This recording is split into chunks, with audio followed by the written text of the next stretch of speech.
Intra day क्या है, और अज्यूमिंग कि कोई हलाल शेयर्स में डील कर रहा है तो क्या इंट्रा डे कर सकते हैं, नहीं कर सकते हैं। कई एक बहुत ही कॉमन क्वेश्चन है जो आमतौर पे लोग पूछते हैं। तो अल्हम्दुलिल्लाह आज डॉक्टर नसीम भी मौजूद है हमारे साथ। मैं आप सबके सामने तफसीलात रख रहा हूँ कि क्या होता है और इसके अंदर उल्मा के आमतौर पे फतवे क्या है इस ताल्लुक से। देखिए, इंट्रा डे के अंदर हम देखते हैं कि दो तरीके होते हैं शेयर्स परचेज करने के, और जो लोग शेयर मार्केट में डील करते हैं वो लोग इस बात को तो अच्छी तरह जानते हैं कि एक होता है डिलीवरी ट्रेडिंग और एक होता है intra day trading. Delivery trading में क्या होता है कि डिलीवरी लेता है, यानी कि एक शख्स उसे इन्वेस्टमेंट के मकसद से लेता है, या चाहे वो जो भी मकसद हो वो उसकी डिलीवरी भी ले रहा है, लेकिन यह है नॉर्मल तरीका। इंट्राडे में क्या होता है, इंट्राडे की बात समझने के लिए हमें थोड़ा सा इस बात को अंदर दो चीजें समझनी होगी। पहले आपको पता है पेपर शेयर्स के जो पेपर्स होते थे जिसके अंदर ओनर्स के नाम चेंज होते थे, तो T+5 ट्रांजैक्शन के दिन +5 दिन बाद जाके चेंज होता था। फिर जो T+5 से 4, 3, 2 अभी 1 की भी बात आ गई है कुछ टाइम से, यानी बाद शेयर्स 1 डे में भी होते हैं और 2 डेज का भी, 1 to 2 डेज में शेयर्स अपने डीमैट अकाउंट में आ जाते हैं। तो उससे पहले कहाँ होते हैं, उससे पहले होल्डिंग में होते हैं, लेकिन डीमैट अकाउंट में उसके बाद आते हैं। तो यहां पर ये जो T+1 का मतलब आज अगर खरीदा तो उसे डीमैट अकाउंट में आने में 1 दिन 2 दिन लग जाते हैं। तो क्या सबसे पहला मसला जो है इंट्राडे ट्रेडिंग के अंदर वो क्या है कि उसी दिन में सेल होना है। आदमी चाहे अपनी मर्जी से बेच दे या 3:20 पर जब शेयर मार्केट बंद होगी तो तभी ऑटोमेटिकली बिक जाएगा, ऑटोमेटिकली बिक जाएगा। अब इंट्राडे ट्रेडिंग लोग क्यों करते हैं, इसको समझने के लिए और इसका जो क्या मसला है समझने के लिए हम लोग पहले ये देखेंगे कि इंट्राडे के अंदर क्या मामला होता है। हमने कुछ तफसीलात देख लिए, तो हम ये देखते हैं कि इंट्राडे ट्रेडिंग के अंदर नंबर 1 बात यह है कि एक पर्सन के पास उसके डीमैट अकाउंट में वो चीज आती नहीं है, शेयर नहीं आता है। सेकंड दो ये कि उसका इख्तियार नहीं होता है, उसका इख्तियार नहीं होता किस चीज में, कि वो एंड ऑफ द डे उसका शेयर बिकना ही है, वो बिकना ही है। तो चलिए यहां तक की बात हम शेख नसीम से को भी साथ में लेकर हम लोग डिस्कस करते हैं और फिर मैं इसके आगे की तफसीलात दूंगा। हाँ जी जी सर। देखिए, दो चीजें इसमें ज्यादा अहम हैं।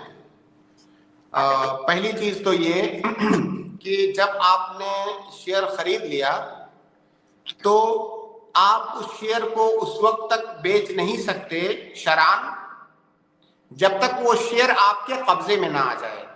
शेयर के कब्जे में आने की क्या सूरत हो सकती है? अगर वो आपके वॉलेट में आ गया, आपके अकाउंट में वो आ गया और इस तरह से आ गया कि उसमें अब आप तसर्रुफ कर सकते हैं, जिस टाइम चाहे आप उसको बेच सकते हैं दूसरे को के हाथ से। अब इसका मतलब आपका कब्जा हो गया। अगर इस तरह से आपके अकाउंट में आ जा रहा है उसके बाद ही आपके लिए जायज होगा कि आप उसे बेचें, लेकिन जब तक आपके अकाउंट में नहीं आया है वो सिर्फ वहमी होता है और उसमें बहुत ज्यादा धोखा होता है। तफसीलात आपको मालूम होंगी कि कई दफा आदमी शेयर खरीदता है, बस सिर्फ नाम का होता है कि मैंने खरीद लिया, उसके अकाउंट में कुछ नहीं आता है। अब वो सामने से जो है वो कंपनी उसका शेयर बेच भी देती है, उसने खरीदा भी, उधर बिक भी गया, उसके पास आया भी नहीं। तो खुलासा ये कि अगर वो शेयर आपके अकाउंट में नहीं आता है उससे पहले अगर उसे बेचा जाता है तो ये बेचना जायज नहीं है, बैओ माला यमलिक है। इसी तरह से अलबै कब्ल अल कब्ल है जो कि जायज नहीं है। तो ये पहला मसला। दूसरा मसला कि अगर आपने शेयर खरीदा तो सेम डे में क्या आप उसे बेच सकते हैं? आप बिल्कुल बेच सकते हैं। अगर आपके कब्जे में, आपके अकाउंट में आया तो आप सेम डे में बेच सकते हैं। लेकिन अगर उस कंपनी की जानिब से इस तरह की शर्त है कि अगर हमारी कंपनी में आपने शेयर लिया तो एंड ऑफ द डे आपको बेचना ही होगा, अगर आपने नहीं बेचा खुद से तो हम बेच देंगे, ये शर्त जायज नहीं है। ये शर्त इसलिए जायज नहीं है क्योंकि जो मुक्तदल अक्द के खिलाफ जो शर्त हो वो शर्त जायज नहीं होती है। मुक्तदल अक्द का मतलब क्या है?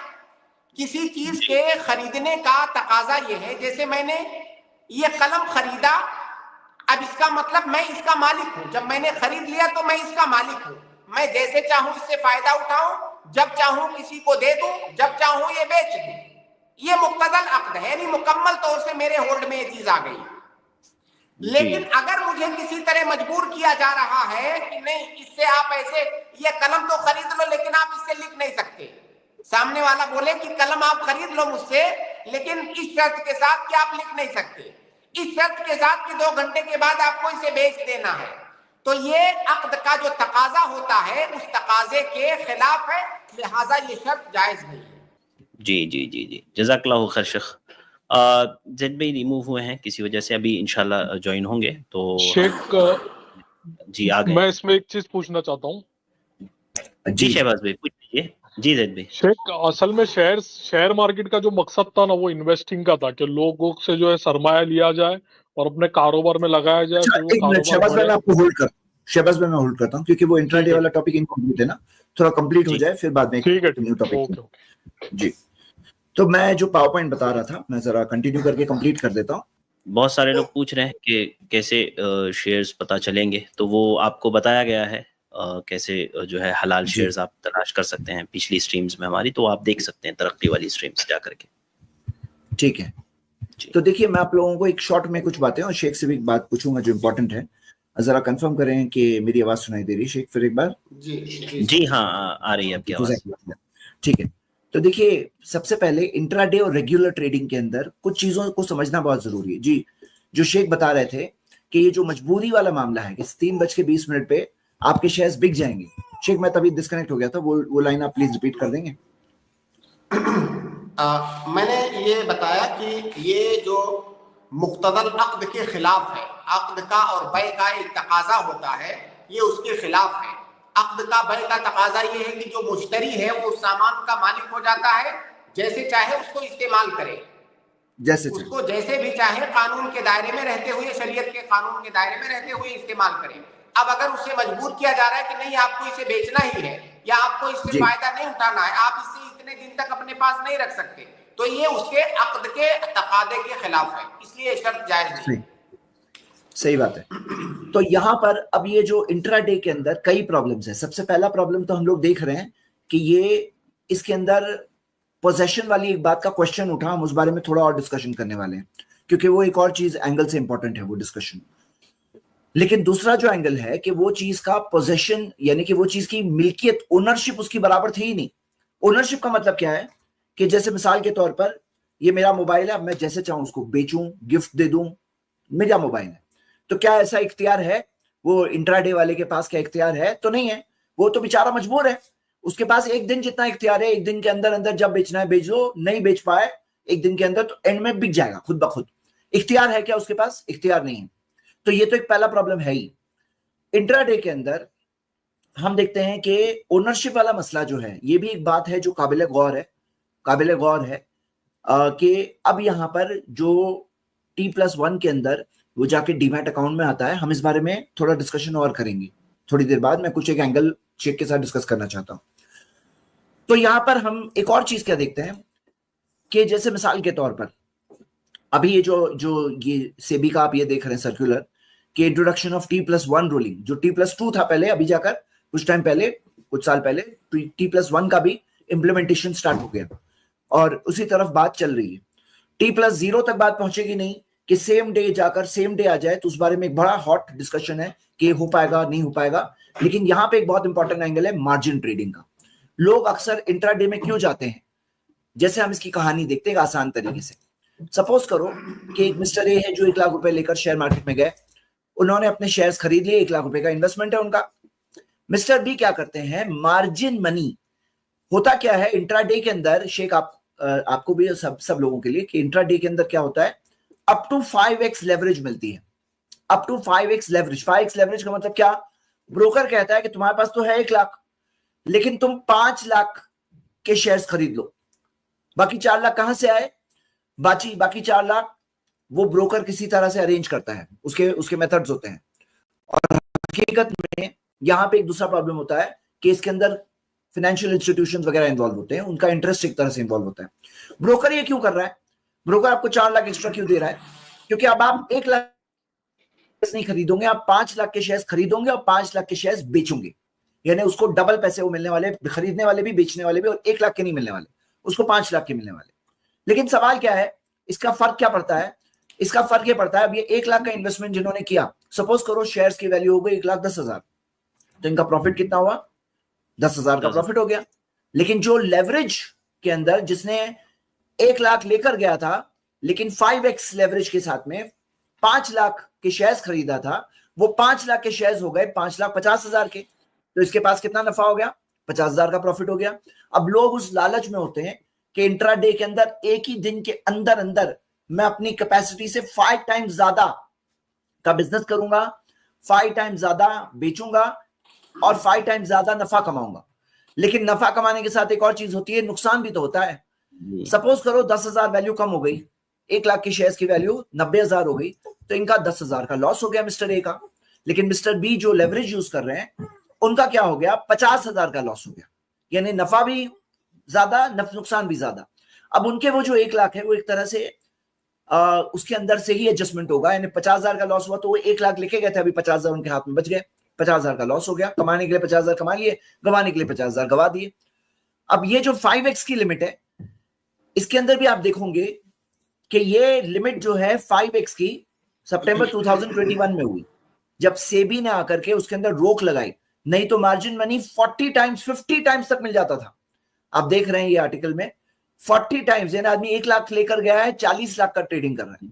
अब आपके जहन में आया होगा शायद कि अरे 40 लाख की ट्रेडिंग कर रहा है तो वो ब्रोकर को क्या डर नहीं होता कि वो 40 लाख पे नुकसान करेगा? तो नहीं, उसके अंदर उन्होंने अपने सेफ्टी मेजर्स रखे कि उसके 1 लाख खत्म हो जाए, 1 लाख तक नुकसान कर सकता है, यानी पूरा 1 लाख लेकर गया था, 1 लाख गवा बैठे, वो उसके नुकसान की लिमिट है। हाईली वोलेटाइल मामला होता है, एक दिन के अंदर अंदर वो एक बिजनेस के अंदर पार्टनर बना, एक दिन के अंदर अंदर मजबूर है बेचारा कि वो एक दिन के अंदर अंदर बेचेगा।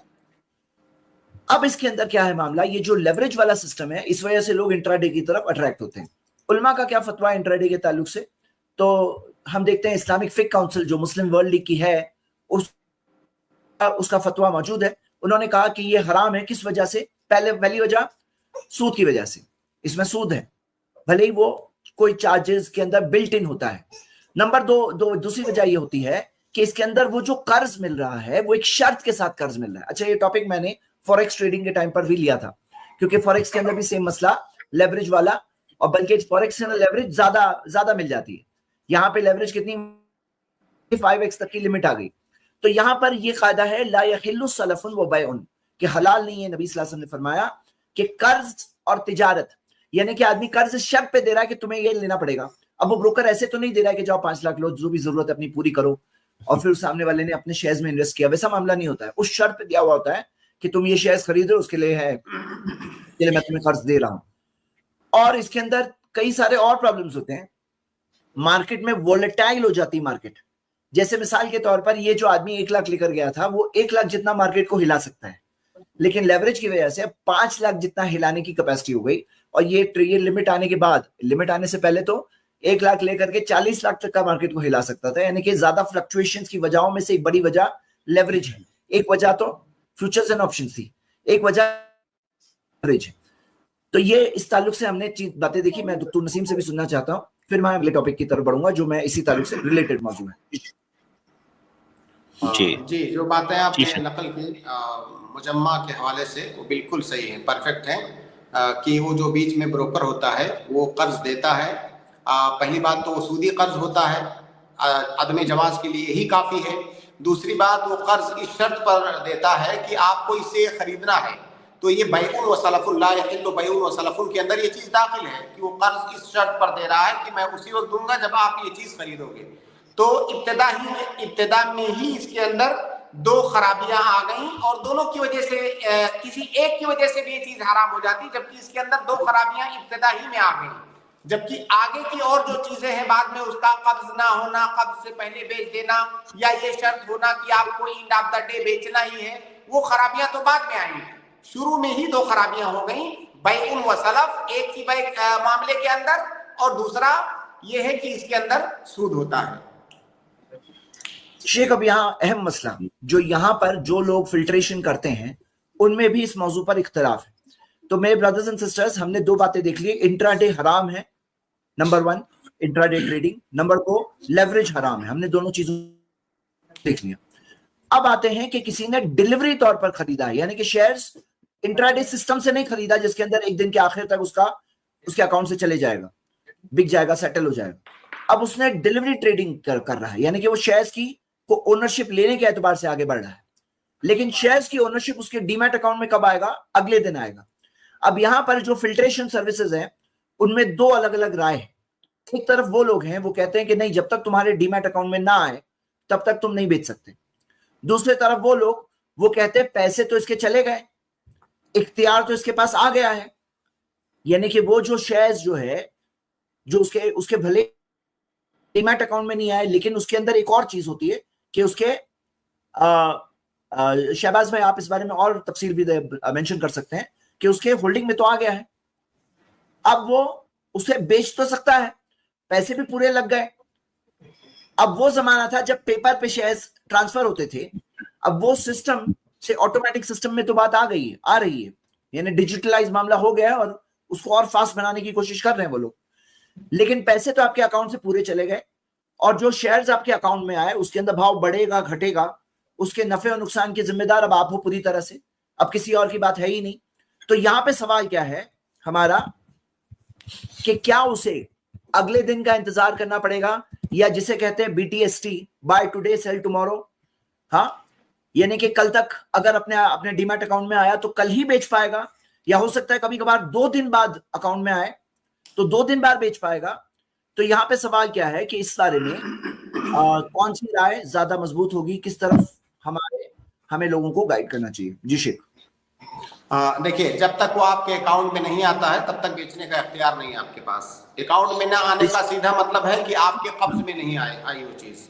ठीक है, आपने उसको उधार में आप अभी खरीद लिया, आपने पे कर दिया, वो बाद में आएगा, यहाँ तक कोई मसला नहीं है। लेकिन आने से पहले, आपके अकाउंट में आ जाने से पहले अगर आप उसको बेचना चाह रहे हैं तो फिर ये जायज नहीं होगा। तो ब्रदर्स एंड सिस्टर्स, यहाँ पे बात ये कि जो डिलीवरी ट्रेडिंग कर रहा है, अगर उसने शेयर्स खरीद लिया है और उसके डीमैट अकाउंट में नहीं आया है तो एहतियात का तकाजा भी है। और शेख का क्या कहना ये है कि जी मेरी वीडियो शायद लैग हो रही है, लेकिन आपको सुनाई दे, आवाज बराबर आ रही है, वॉइस क्लियर है, वीडियो लैग हो रही है। जी हाँ।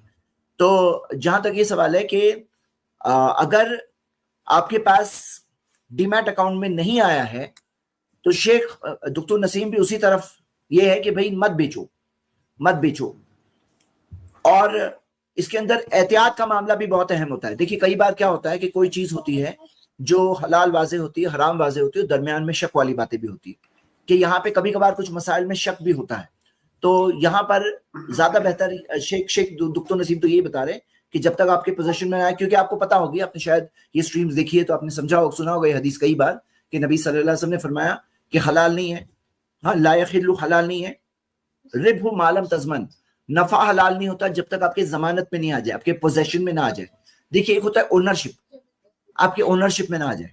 कि जैसे मिसाल के तौर पर मैंने खरीदा दिल्ली से कोई चीज, अब दिल्ली से मैंने खरीद लिया, वो निकल चुकी है वहां से, मैंने ओनरशिप मेरी हो गई है, मेरे नाम पे बिल बना है, और ट्रांसपोर्ट में अगर कुछ हो गया तो नुकसान का मालिक मैं हूं, मेरी ओनरशिप है, लेकिन मेरे पोजीशन में नहीं आया, मेरे हाथ में नहीं आया, मेरे पोजीशन में। आवाज भी अभी आपकी रुक रही है, थोड़ा सा वॉइस भी ब्रेक हो रही है अभी आपकी। वॉइस भी ब्रेक हो रही है, मैं कैमरा स्टॉप कर देता हूं अभी। हाँ, अभी आ रही है जी। हाँ जी। तो मैं बता ही रहा था कि मैंने अगर कोई प्रोडक्ट खरीदा है दिल्ली से, अब वो दिल्ली से मुंबई आ रहा है, और दिल्ली से मुंबई आने में मान लीजिए 2 दिन लगेंगे। अब वो मेरा हो गया, मैंने उसे खरीद चुका हूं, पेमेंट भी किया हो नहीं किया हो एक अलग टॉपिक है, लेकिन सवाल क्या है कि यहाँ पर रास्ते में अगर उसे कुछ हो गया तो मैं ही पूरी तरह से जिम्मेदार हूं। लेकिन पोजेशन नहीं है, तो पोजेशन जब नहीं है तो फिर क्या होगा? वैसी चीज बेचने से शरीयत ने मुझे मना किया। यानी कि सिर्फ मालिक होना काफी नहीं है, उसका कब्जा भी होना जरूरी है, उसका पोजीशन भी होना जरूरी है। हम लोगों ने इस टॉपिक पे लंबे डिस्कशंस ऑलरेडी किए हैं। तो यहाँ पे उसी कायदे के तहत शेयर्स जब तक आपके डीमैट अकाउंट में ना आ जाए तब तक ना बेचे, ये बात आपके सामने।